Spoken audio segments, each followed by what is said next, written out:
My name's Professor Jeremy Chapman. I'm a professor at the University of Sydney and at Westmead Hospital.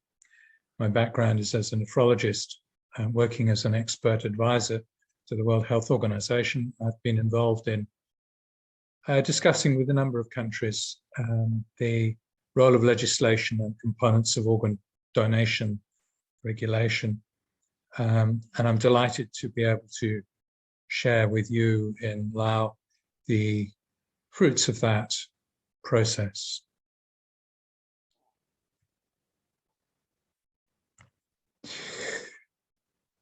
If one is undertaking living donor kidney transplantation, these are the processes that are required. A living donor requires a donor assessment, a donor medical risk assessment in relation to transfer of disease to a recipient, a cross-match between the donor and recipient to test for tissue compatibility, followed by surgical retrieval from the donor and surgical transplant in the transplant facility, and then transplant follow-up recorded in a transplant registry. It is a relatively straightforward process. If you add deceased donation to a transplant program in a country, you add the complexity of needing to confirm the diagnosis of death. Donor medical risk assessment is the same, cross-match is the same, but it has to take place urgently. Surgical retrieval is somewhat different, but with the same outcome. On this occasion, 2 kidneys retrieved usually. And then organ allocation is the mechanism that must be undertaken to ensure that you transplant appropriately, fairly, and transparently. Transplant follow-up is the same, and the transplant registry should be able to tie up the organs retrieved to the transplanted patients and record the outcomes. So that's the process. You can indeed add tissue banking, cornea, other tissues, and tissue utilization, adding further to the complexity. So the next question that arises for a national legislature is, what are the principles that we are going to espouse in creating that legislation? And the points that I put here are things that you need to make decisions about. Compatibility with the World Health Organization guiding principles. They were signed on in 2010, most recently, at the World Health Assembly. I do not recall if your minister was there. The second set of issues you need to consider is the extent of inclusion of all medical products of human origin, and I will discuss that. The basis of consent must emanate both from your own environment and community and from the tried and true international bases for consent to donate after death. And that brings us to needing to define death. And I will take you through each of these issues. So this is a diagram by a German artist, Escher. And one needs to stare at this diagram for some time to see both an angel in white and a devil in black. And they are intertwined. And I show you this because transplantation, unfortunately, comes intertwined between good, the saving of human life, and bad, the corruption, the commercialization of the human body, and some of the terrible consequences that can flow from that. Separating those two out, controlling one, and allowing the other to flourish is a critical component of your legislative environment. Failure to legislate appropriately and regulate appropriately allows the black devil to flourish and the white angel to be diminished. So we set about, with the Transplantation Society and the International Society of Nephrology, establishing some professional principles for doctors like me and like the doctors that you have who will undertake these procedures. They are our principles. And the World Health Organization set about establishing national principles at an international level, principles at the World Health Organization level, encouraging member states to adopt certain principles. And those sets of documents are available and visible and readable. If we look at the World Health Assembly's decision, they have 11 principles, and I've added 10 and 11 in red because they were added to the original 9 principles which were adopted in 1991 by the World Health Assembly.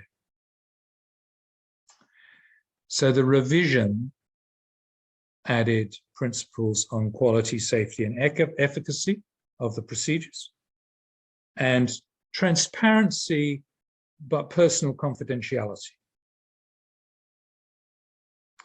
And if one lines them up against the process from donor to recipient, one sees that there are principles governing most aspects of the critical components of organ donation and transplantation.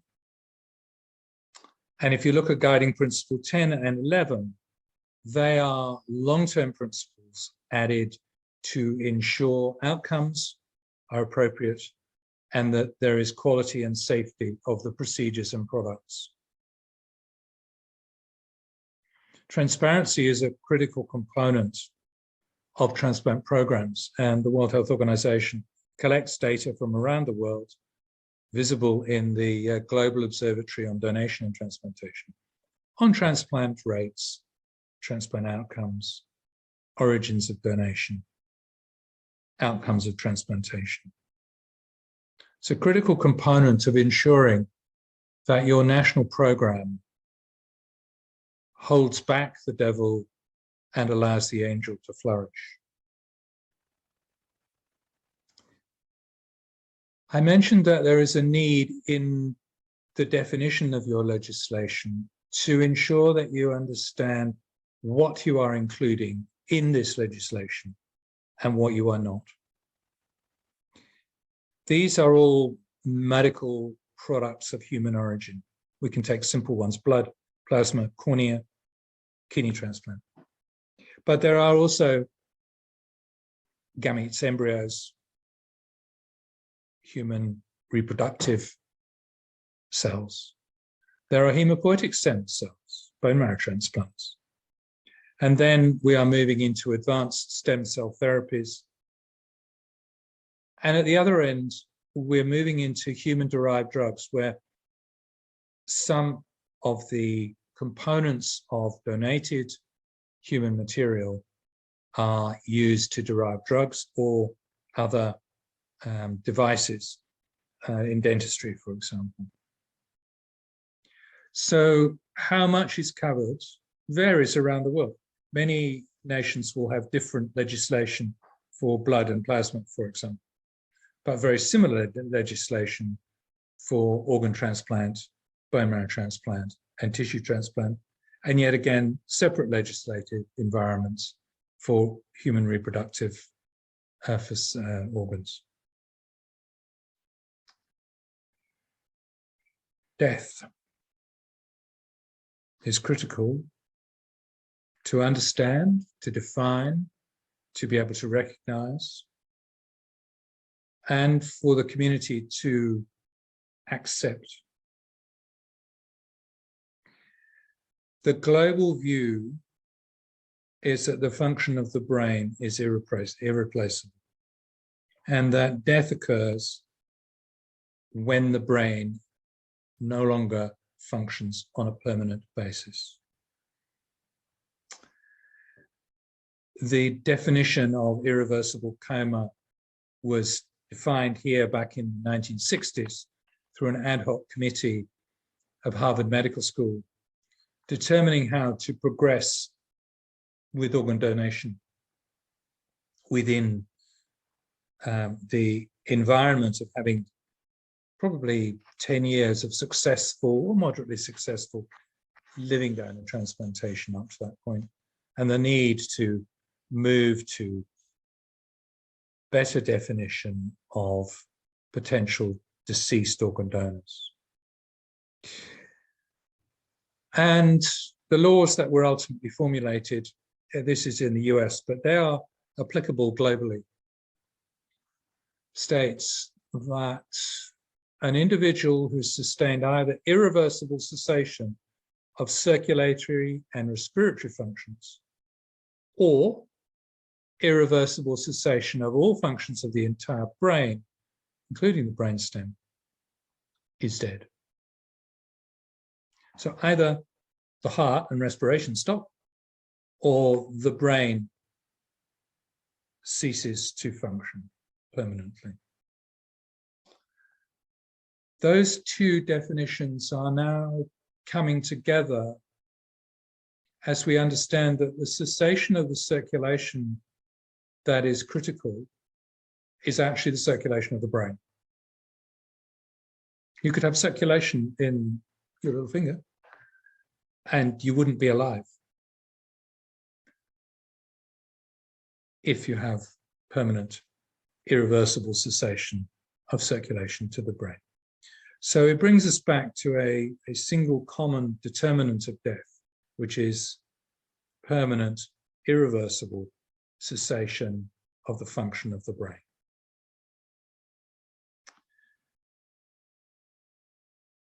This can be looked at in a number of ways: loss of capacity for consciousness, perception, loss of brainstem functions, unable to breathe spontaneously, and loss of a number of reflexes.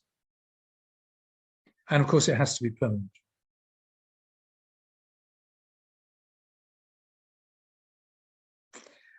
A loss of function that will not resume spontaneously. In other words, when the heart stopped and you're not intending to restart it, how long before you know that that heart will never start again? How can you see the loss of function to the brain? This is the loss of blood shown on a nuclear scan. And so we come from a, if you like, philosophical definition of death to the hard medical definition of death. And that's not best placed in legislation. I'll come to where it has to be done. So I've assisted a couple of countries in designing the way that their human organ, cell, and tissue laws and regulations work. And it's very clear that they interact with all sorts of other legal frameworks that you have.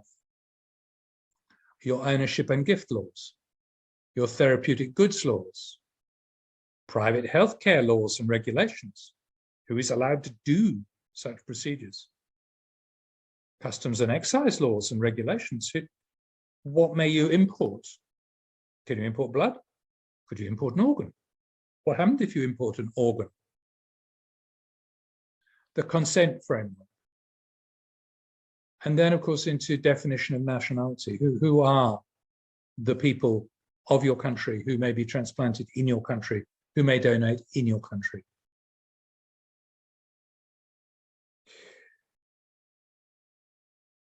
I hesitate to put this up, but it is a critical element that you need to think through.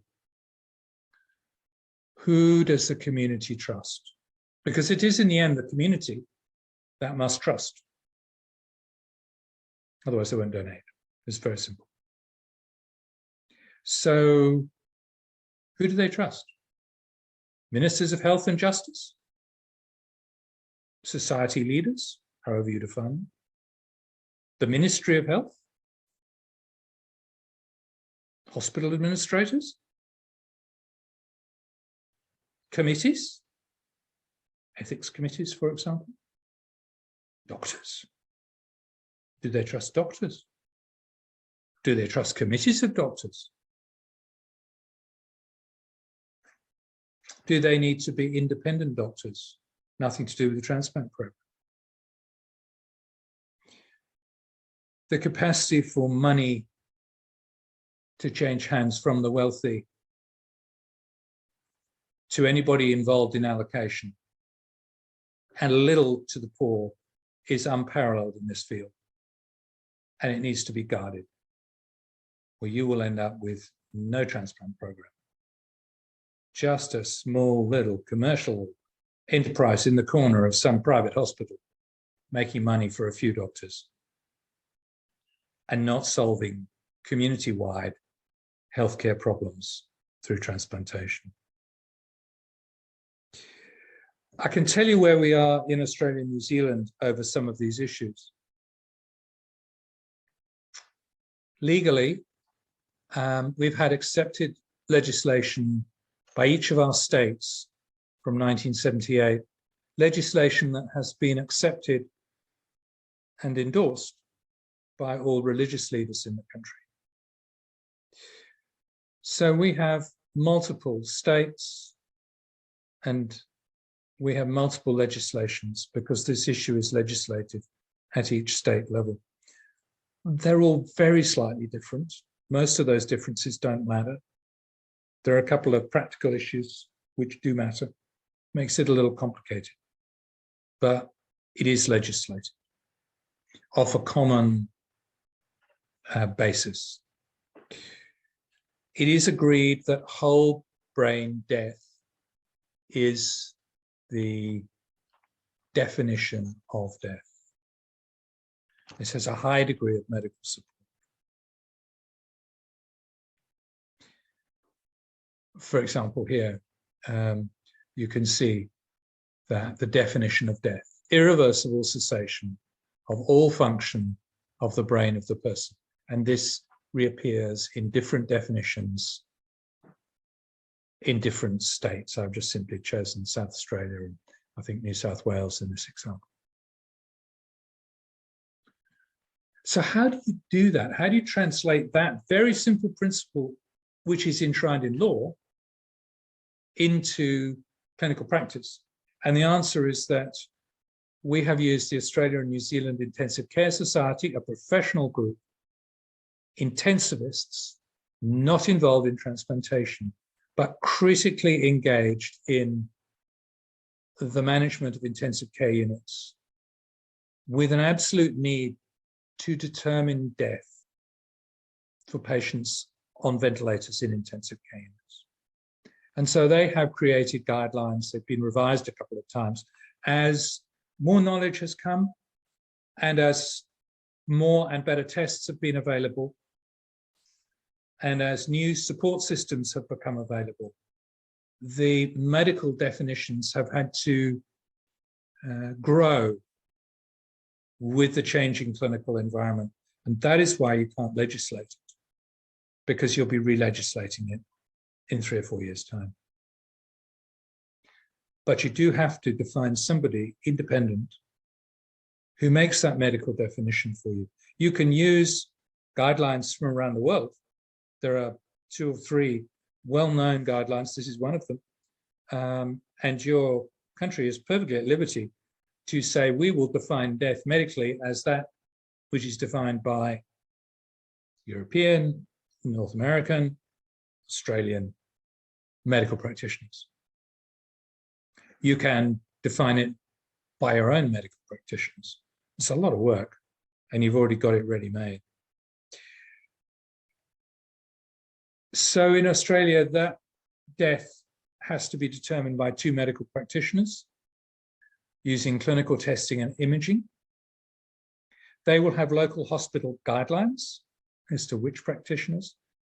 What is absolutely critical is that those practitioners have no conflicts of interest. They have no interest, engagement, involvement, or employment in transplantation.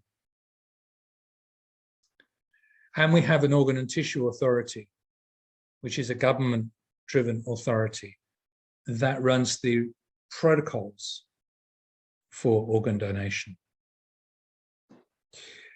And with this process, we have a high degree of community acceptance, despite the fact there's really quite little understanding of brain death. What we have is an opt-in system. In other words, the donor prior to death or the family after death must consent to organ donation.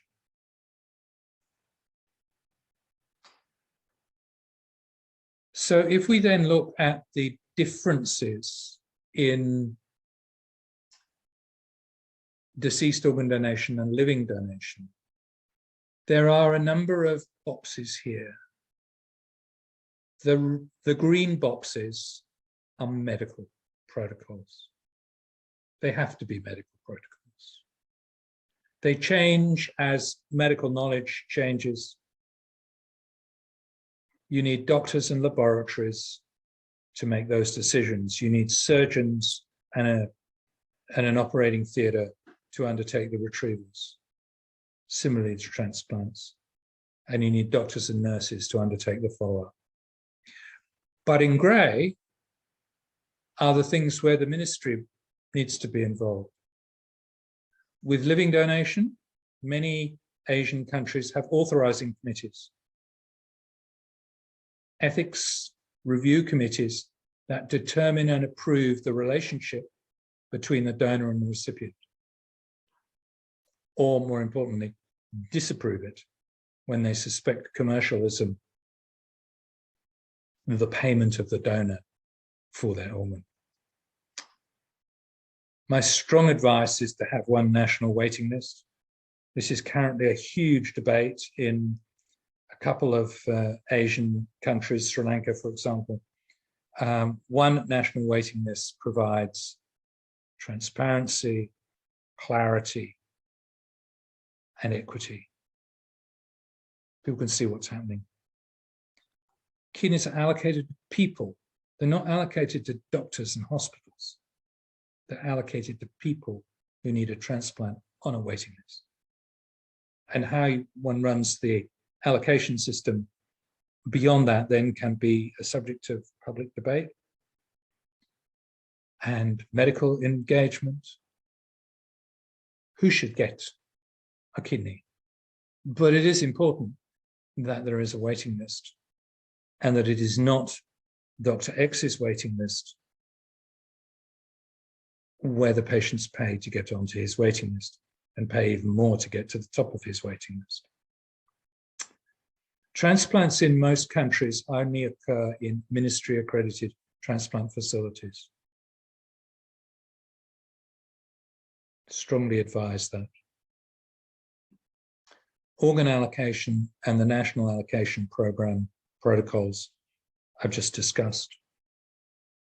But another important factor is a transplant registry and follow-up, understanding how many of these procedures have happened, who has been transplanted, where they have been transplanted, and then their outcomes is the only way that you will continue to improve what is still a complicated and difficult and potentially very dangerous set of procedures for the patients. I hope this brief tour through organ allocation and backwards through the various legislative and regulatory principles that are needed has helped you, and I'm happy to be involved and engaged with any conversation that would help you. Thank you for the opportunity to talk to you.